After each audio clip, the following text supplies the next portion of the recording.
120 দিনের আগে মানব শিশুর দেহের ভিতরে কিন্তু রুহের ফুৎকার হয় না। সহিহ বুখারীর বর্ণনা 40 40 40 340 কত কথা বলেন। প্রথম 40 থাকে নুতফা, তারপরের 40 হয় আলাকা, তারপরের 40 হয় মুদগা, sperm drop, blood clot and then the little flesh. ছোট্ট নাপাক পানি ছিলাম, শুক্রাণু ছিলাম আমরা। কি ছিলাম? শুক্রও ছিলাম না, শুক্রাণু, শুক্রের অণু। এক ফোঁটা শুক্রের মধ্যে 20 কোটি অণু থাকে, ওই 20 কোটির একটা ছিলাম আমি আর আপনি। সুবহানাল্লাহ বাড়িতে গিয়ে বলেন।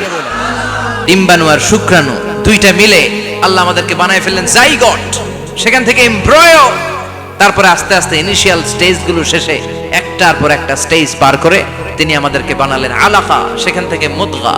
আমাদের দেহের ভেতরে তিনি স্কেলিটন ভরে দিলেন, কঙ্কাল, মাথার স্কাল দিলেন, খুলি দিলেন, নাক কান গলা দিলেন, আমার রেসপিরেটরি সিস্টেম চালু করে দিলেন। কত ছোট ছিলাম আমি, ক্ষুদ্র ছিলাম আমি।